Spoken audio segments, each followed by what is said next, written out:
बिस्मिल्लाहिर्रहमानिर्रहीम। Students, I am lecturer Mohammad Adnan और हम डिस्कस करेंगे about the unit 16। It is about the solid state physics.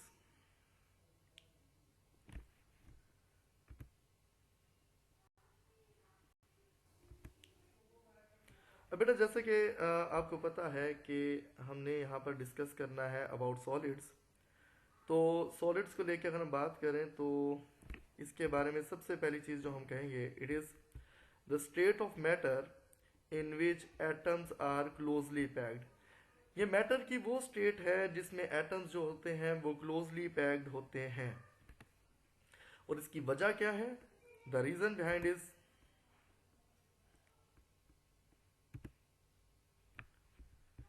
They have the stronger intermolecular forces. हमारे matter की इस state में एटम्स के दरमियान जो इंटरमोलिकुलर फोर्स होती है, जिसे हम हमेशा कहेंगे कि ये अट्रैक्टिव इन नेचर होगी, it is also called the attractive force. तो ये जो अट्रैक्टिव फोर्स है बिटवीन द एटम्स और molecules in case of solids, ये बहुत ज़्यादा स्ट्रॉन्ग होती है। इस वजह से जो एटम्स ऑफ सॉलिड्स होंगे those are closely packed. Due to increase in temperature, kinetic energy of molecules increases as compared to attractive force between them. At this time solids are start melts. देखिए, हमारा next point ये कहता है कि जब हम solids का temperature बढ़ाएंगे तो लाजिमी बात है कि यू नो दैट के temperature is directly proportion to kinetic energy. तो जब हम टेम्परेचर बढ़ाएंगे तो टेम्परेचर बढ़ाने से जो मॉलिक्यूल्स की काइनेटिक एनर्जी है वो इंक्रीज होगी। एट वन टाइम जो काइनेटिक एनर्जी है वो मॉलिक्यूल्स के दरमियान मौजूद अट्रैक्टिव फोर्स से बढ़ जाएगी।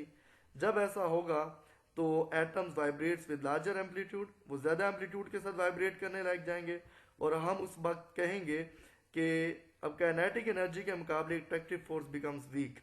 यानी कि टेम्परेचर बढ़ाने से मॉलिक्यूल्स ऑफ सॉलिड्स के दरमियान जो अट्रैक्टिव फोर्स है वो डिक्रीज होना शुरू हो जाती है और इससे वो अपनी स्टेट को चेंज करने लग जाता है। मतलब सॉलिड स्टार्ट्स मेल्ट, सॉलिड जो है वो लिक्विड स्टेट में कन्वर्ट होना शुरू हो जाता है। अब अगर इस अमल को हम मज़ीद कंटिन्यू करें, यानी कि जब सॉलिड लिक्विड स्टेट में कन्वर्ट हो जाएगा आफ्टर मेल्टिंग, तो अगर मैं स्टिल टेम्परेचर बढ़ाता जाऊंगा तो with further increase in temperature वो जो मेल्टिंग स्टेट है, वो जो लिक्विड स्टेट ऑफ सॉलिड है, it further convert into steam, वो गैसियस स्टेट में कन्वर्ट हो जाएगा। तो ये हमारे पास एक टेम्परेचर के लिहाज से हम कह सकते हैं कि सॉलिड अपना स्ट्रक्चर जो है वो लूज कर देता है when you increase the temperature of the solids.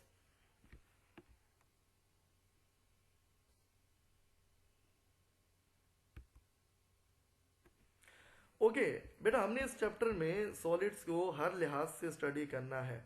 Solid के जो तमाम एक्सपेक्ट्स हैं, सबसे पहले जिस तरह के एटम्स की अरेंजमेंट के लिहाज से सॉलिड्स की क्लासिफिकेशन क्या है, उसके अलावा हमने यहाँ पर स्टेप बाय स्टेप चलना है सॉलिड्स के अंदर मैकेनिकल प्रॉपर्टीज़ क्या है, उसके अलावा सॉलिड्स की जो कंडक्टिविटी के लिहाज से क्लासिफिकेशन है वो क्या है, और बिल्कुल फाइनली हमने देखना है सॉलिड्स को मैग्नेटिज्म के लिहाज से कि मैग्नेटिज्म के लिहाज से what are the types of solids. तो इनिशियली जो हम सॉलिड की क्लासिफिकेशन देखना चाहते हैं, it is based upon the arrangement of atoms, कि एटम्स की अरेंजमेंट के लिहाज से सॉलिड की जो क्लासिफिकेशन है वो क्या है, वो हम अपनी स्लाइड में जिक्र करेंगे। On the basis of arrangement of atoms, solids may be classified into three categories. हम एटम्स की अरेंजमेंट के लिहाज से सॉलिड को तीन कैटेगरीज में डिवाइड करते हैं, जिसमें सबसे पहली है क्रिस्टलाइन सॉलिड्स। अब ये क्रिस्टलाइन सॉलिड्स क्या है? Crystalline solids are those which have regular arrangement of atoms or molecules. Crystalline solids ऐसे सॉलिड्स होते हैं जिसमें एटम्स की जो अरेंजमेंट होती है वो रेगुलर होती है। रेगुलर का मतलब है कि एक खास पैटर्न के साथ नजर आ रही होती है, उसमें खास ऑर्डर या खास तरतीब नजर आ रही होती है। जैसा कि हम इस डायग्राम में देख सकते हैं, हमारे पास ये NaCl का स्ट्रक्चर है। NaCl के स्ट्रक्चर में आप देख सकते हो कि एटम्स का जो ऑर्डर है वो आपको रिपीट होते हुए एक रेगुलर पैटर्न के साथ रिपीट होते हुए दिखाई दे रहा है। तो इसमें all the atoms are arranged in the regular pattern.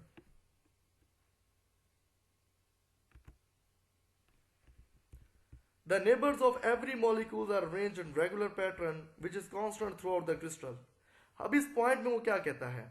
इस पॉइंट में वो कहता है कि हमें जो अरेंजमेंट एटम्स की नजर आती है वो रिपीट होती है कांस्टेंट पैटर्न के साथ। मतलब जो हमें एक हिस्से में एटम्स की अरेंजमेंट नजर आ रही होती है, बाकी हिस्सों में भी उसी तरतीब से एटम्स जो है वो अरेंज नजर आते हैं। तो ये जो ऑर्डर है ये कांस्टेंट ऑर्डर होता है। कांस्टेंट ऑर्डर का मतलब है कि ये रिपीट हो रहा होता है एक रेगुलर पैटर्न के साथ।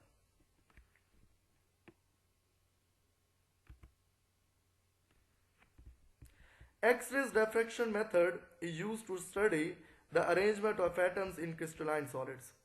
क्रिस्टलाइन सॉलिड्स में अगर एटम्स की अरेंजमेंट हमने स्टडी करनी है तो उसको हम स्टडी कर सकते हैं by using the method called X-rays diffraction method. Students, आपको याद होगा ये हमने जो मेथड है ये चैप्टर नंबर 9 फर्स्ट ईयर में देखा था जब हम डिफ्रैक्शन ऑफ लाइट को देख रहे थे। तो डिफ्रैक्शन ऑफ लाइट में एक्स-रेज की डिफ्रैक्शन मैंने करवाई थी थ्रू क्रिस्टल्स। तो दिस इज द मेथड जो कि इस्तेमाल होता है क्रिस्टल्स के अंदर एटम्स के अरेंजमेंट को स्टडी करने के लिए।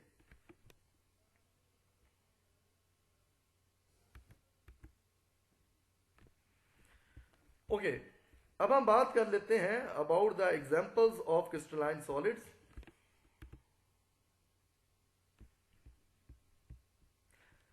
मेटल्स के अंदर अगर बात करें तो मेटल्स के अंदर क्रिस्टलाइन सॉलिड्स के जो एग्जांपल्स हैं उनमें कॉपर आ जाता है, आयरन आ जाता है और जिंक आ जाता है।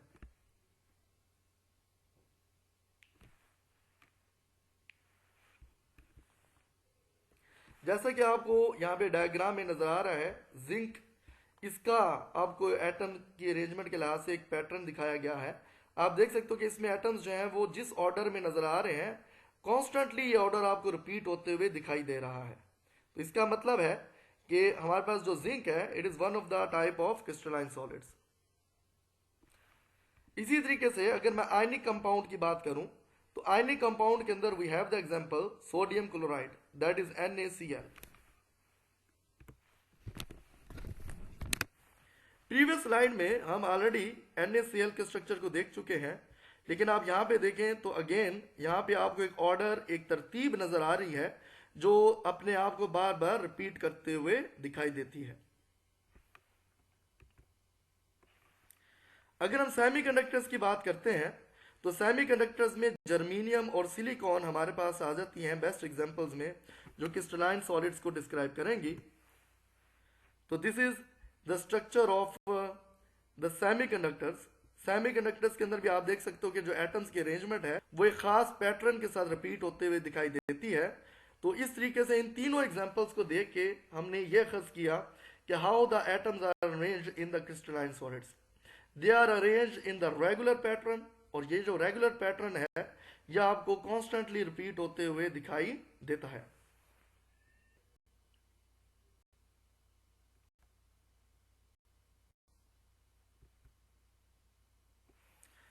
ओके स्टूडेंट्स, क्रिस्टलाइन सॉलिड्स को डिस्क्राइब करने के बाद हम क्लासिफिकेशन ऑफ सॉलिड में सॉलिड्स की दूसरी टाइप के ऊपर आएंगे, that is called amorphous solids.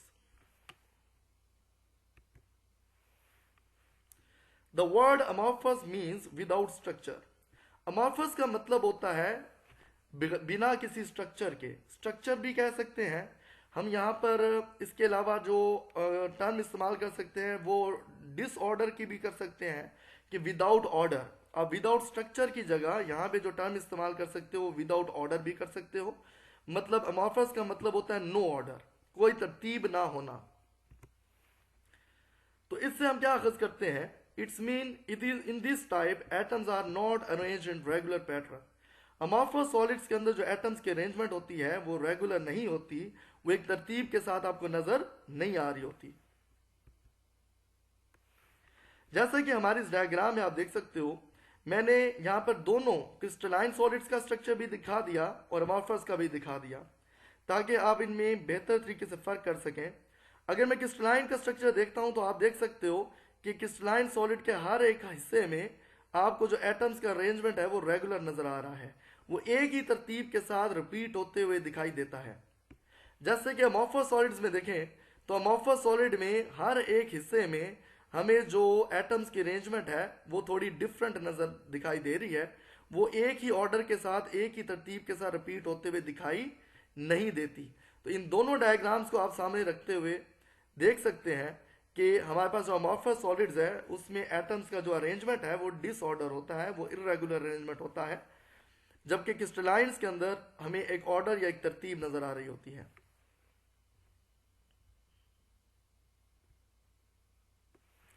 अगर मैं एग्जांपल्स की बात करूं अमॉर्फस सॉलिड्स की, तो अमॉर्फस सॉलिड की एग्जांपल्स में हमारे पास आ जाता है ग्लास, रबर, ग्लूस। तो these are some examples of the amorphous solids.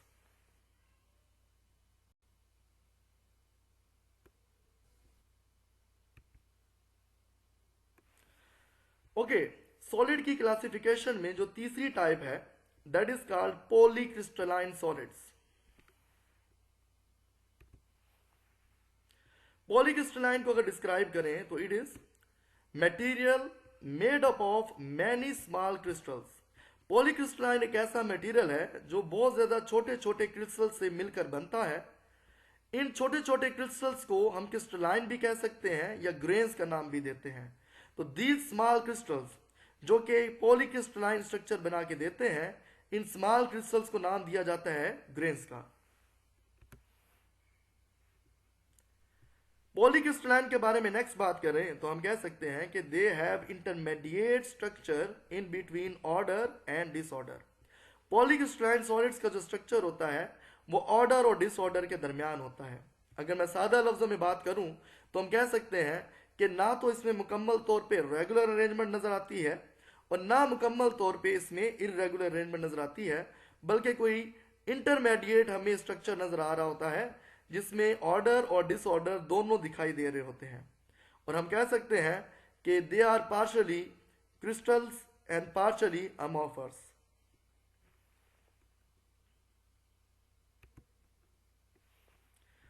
Polycrystalline solids consist of fine grains having size of exponential 3 angstrom to exponential 4 angstrom, separated by well-defined boundaries and oriented in different direction. जो पॉलीक्रिस्टलाइंस है, जिनके बारे में हम पहले point में बात कर चुके हैं कि ये छोटे छोटे क्रिस्टल्स जिनको ग्रेन्स कहते हैं उनसे मिलकर बनता है। ये जो ग्रेन्स होते हैं, ये जो क्रिस्टलाइन पार्ट्स होते हैं, इनका साइज एक्सपोनेंशियल 3 एंगस्ट्रम से लेके एक्सपोनेंशियल 4 एंगस्ट्रम का होता है और हर एक ग्रेन के दरमियान एक वाज़े सेपरेशन नजर आती है with the help of boundaries. मतलब आपको वाज़े तौर पे दिखाई दे रहा होगा कि हमारे पास ये एक ग्रेन का पार्ट है और ये दूसरे ग्रेन का पार्ट है, उनमें एक बाउंड्री नजर आ रही होगी जिससे आप एक सेपरेशन हर एक ग्रेन के दरमियान देख रहे होंगे। और ग्रेन्स के अंदर जो ओरिएंटेशन है, जो direction of arrangement of atom है, वो डिफरेंट होगी। जैसे कि एक इस डायग्राम में आप देख सकते हो, इस डायग्राम में आप देख सकते हो कि अगर मैं कहूं कि this is a polycrystalline structure, तो अगर ये एक पॉलीक्रिस्टलाइन स्ट्रक्चर है तो इसमें हर एक पार्ट एक स्मॉल क्रिस्टल के तौर पे एक्ट कर रहा है जिससे आप ग्रेन का नाम दे रहे हो।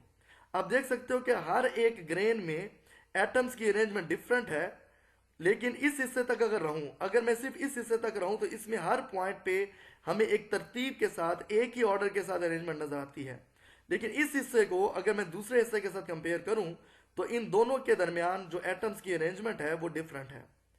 यानी कि ये एक क्रिस्टल है, ये दूसरा क्रिस्टल है, ये तीसरा क्रिस्टल है, ये चौथा और इसी तरह पांचवा, और ये 5 स्मॉल क्रिस्टल्स जिनको ग्रेन कहते हैं ये मिल के पॉलीक्रिस्टलाइन स्ट्रक्चर बना रहा है। इसमें जो अरेंजमेंट है, जो ऑर्डर है, वो सिर्फ इस एक हिस्से तक नजर आता है। दूसरे हिस्से के अंदर जो ऑर्डर है वो पहले के मुकाबले डिफरेंट नजर आता है। इसलिए हम कह सकते हैं कि ना तो ये मुकम्मल तौर पे रेगुलर अरेंजमेंट को जो रिप्रेजेंट करता है, ना ये मुकम्मल तौर पे इररेगुलर अरेंजमेंट को रिप्रेजेंट कर रहा होता है। और जहां तक बाउंड्रीज की बात जिक्र हुआ है पॉइंट नंबर 3 के अंदर, तो आप देख सकते हो कि हर एक ग्रेन के दरमियान एक वाज़े सेपरेशन, एक वाज़े बाउंड्री आपको नजर आती है।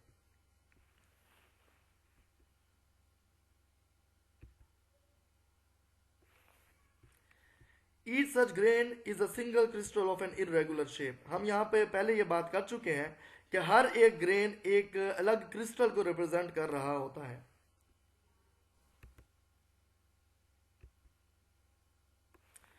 ओके स्टूडेंट, हम अब यहाँ पे बात कर लेते हैं क्रिस्टलाइन सॉलिड्स को लेके। हम यहाँ पे क्रिस्टल्स कैसे बनते हैं उनको डिस्क्राइब करते हैं कि उनका स्ट्रक्चर कैसे डिस्क्राइब किया जाता है।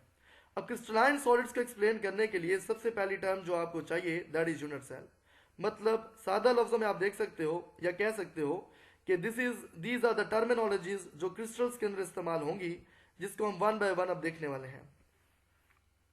क्रिस्टलाइन सॉलिड्स में जो सबसे पहली टर्म है दैट इज यूनिट सेल। इसको ऐसे डिफाइन करेंगे कि small 3 dimensional structure of crystalline solids. Crystalline solids का एक छोटा 3 डायमेंशनल स्ट्रक्चर जो होता है उसे हम एक यूनिट सेल कहते हैं। जैसे कि आपको इस डायग्राम में एक क्यूब नजर आ रहा है, ये जो क्यूब है it represents a 3 dimensional structure and that 3 dimensional structure is called unit cell. Second term जो हम क्रिस्टल्स के बारे में इस्तेमाल करते हैं उसे हम कहते हैं lattice points. What are lattice points? A lattice point is imaginary position in the unit cell where probability of finding an atom or ion is the highest. Lattice point हमारी यूनिट सेल के अंदर वो imaginary positions होती हैं जहाँ पे हम कह सकते हैं कि एटम्स मौजूद हो सकते हैं। यानी कि आपको अगर मैं यहाँ पे डिस्क्राइब करके दूं तो दीज आर द पॉइंट्स जिनको हम लैटिस पॉइंट्स कह सकते हैं। यहाँ पे आपको येलो कलर में एटम्स दिखाए गए हैं, तो एटम्स ज्यादातर प्रोबेबिलिटी यही होती है कि वो इन पॉइंट्स पे मौजूद होंगे। तो हमारे यूनिट सेल के ऊपर वो पॉइंट्स जहां पर एटम्स मौजूद होने के चांसेस ज्यादा होते हैं उनको हम लैटिस पॉइंट्स कहते हैं। उसके अलावा हमारे पास एक और टर्म है that is lattice sites. The places where the atoms resides are referred as lattice sites. वो पॉइंट जहां पे एटम्स की मौजूदगी होगी, जहां पे एटम पाए जाएंगे, उन प्लेसेस को हम नाम दे देंगे लैटिस साइट्स का।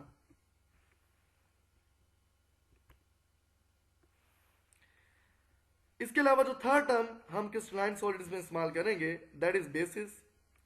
The basis is arrangement of atoms associated with each lattice point. Basis हमारे पास एटम्स की वो अरेंजमेंट होती है जो आपकी लैटिस पॉइंट को आपस में रिलेट कर रही होती है या लैटिस पॉइंट के दरमियान राब्ता बना रही होती है। अब ये जो तीनों पॉइंट्स हमने बताए हैं, लैटिस साइट हो गया या बेसिस हो गई, इनमें वाजे क्या एक्सप्लेनेशन है इसको हम हमारी इस सेकंड डायग्राम की मदद से समझ सकते हैं। आप यहाँ पे देख सकते हो कि ये हमारे पास जो 4 एटम्स हैं, इन 4 एटम्स के दरमियान अगर मैं एक राब्ता बनाना चाहता हूं तो मैं इन चारों एटम्स को इस तरीके से इन 4 लाइंस की मदद से कनेक्ट कर सकता हूं। जिससे ये एक लाइन हो गई, ये एक लाइन हो गई, ये एक लाइन हो गई और ये एक लाइन हो गई। ये जो चारों लाइंस हैं ये जो स्ट्रक्चर बना रही हैं, इस स्ट्रक्चर को हम क्या कहेंगे? इस स्ट्रक्चर को हम कहेंगे लैटिस। जिससे ये आपको एक रेक्टेंगुलर स्ट्रक्चर नजर आ रहा है, this rectangular structure is called lattice. और इस लैटिस के ऊपर जो एटम्स की अरेंजमेंट होगी, एटम्स का जो हिस्सा इस लैटिस के ऊपर पार्टिसिपेट कर रहा होगा, अरेंज होगा, उसे हम क्या कहेंगे? बेसिस।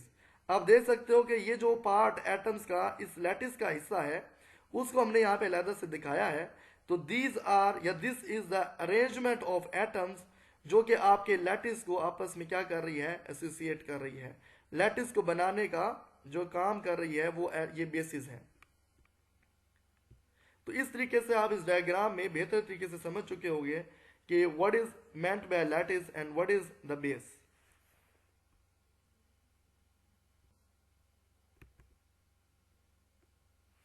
अब हम बात कर लेते हैं नेक्स्ट टर्मिनोलॉजी को लेके which is called crystal lattice.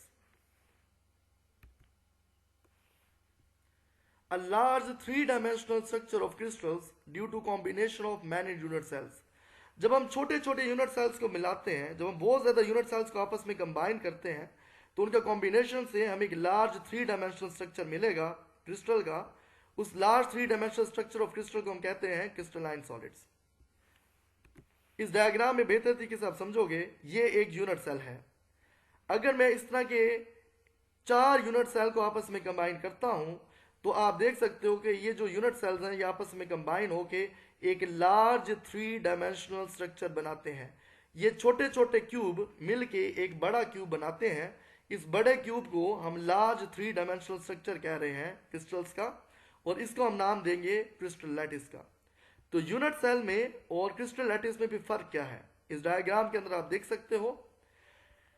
जो यूनिट सेल होता है वो क्रिस्टलाइन सॉलिड का एक स्मॉल 3 डायमेंशनल स्ट्रक्चर होता है, और जो क्रिस्टल लैटिस है वो क्रिस्टलाइन सॉलिड्स का एक लार्ज 3 डायमेंशनल स्ट्रक्चर होता है। और ये स्मॉल यूनिट सेल से, ये बहुत ज्यादा यूनिट सेल के कॉम्बिनेशन से हमें मिलता है।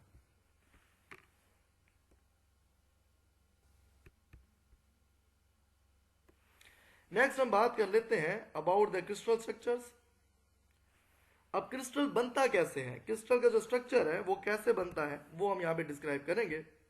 Crystal structure is obtained when basis is added at each point in the lattice. जब हम बेसिस और लैटिस को आपस में कंबाइन करते हैं तो उनके कॉम्बिनेशन से जो स्ट्रक्चर मिलेगा उस स्ट्रक्चर को क्रिस्टल स्ट्रक्चर कहेंगे। हमने हमारी प्रीवियस जो स्लाइड है उसमें यह बात देखी थी कि जो हमारे पास एक ज्योमेट्रिकल शेप बन रही होती है जिसमें एटम्स अरेंज होना होता है उसको लैटिस बोलते हैं, और उस ज्योमेट्रिकल शेप में मौजूद एटम्स की अरेंजमेंट को हम बेसिस कहते हैं। तो हम अगर लैटिस और बेसिस को आपस में कंबाइन कर दें तो उससे हमें जो स्ट्रक्चर मिलेगा उसे क्रिस्टल स्ट्रक्चर कहेंगे। यानी कि हम कह सकते हैं कि crystal lattice plus basis structure ये हमें क्या देगा, it will give us the crystal.